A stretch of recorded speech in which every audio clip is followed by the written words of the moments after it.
Dica número 1. Meu verdadeiro nome é Liel Davidovich Bronstein. Dica número 2. Sou ucraniano. Dica número 3. Venho de uma família judaica, mas sou ateu. Dica número 4. Viajei pela Rússia em um trem blindado.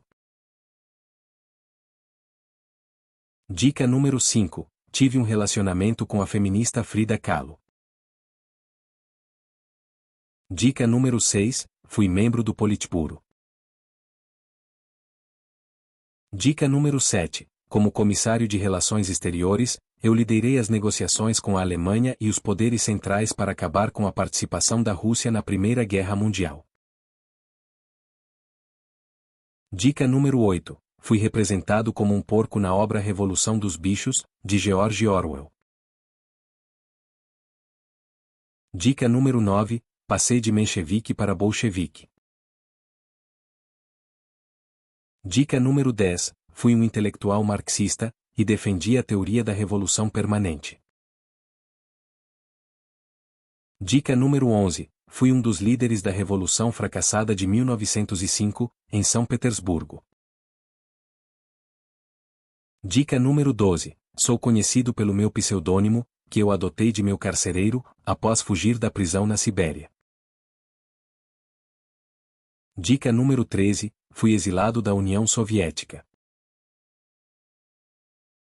Dica número 14. Fui assassinado a golpes de picareta no México.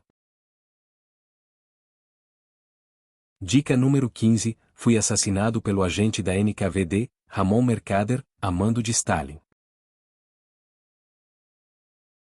Dica número 16. Lenin preferia que eu fosse o seu sucessor, como ditador da União Soviética.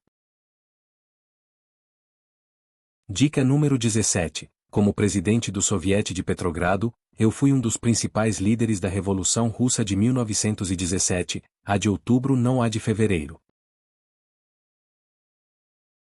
Dica número 18. Fui o responsável por organizar e liderar o Exército Vermelho, que saiu vitorioso na Guerra Civil Russa. Dica número 19. Fui um dos principais responsáveis pelo Terror Vermelho, onde milhares de pessoas foram executadas sem o devido processo legal. Dica número 20. Nasci em 1879 e morri em 1940. E aí, acertou? Parabéns para quem palpitou, Leon Trotsky.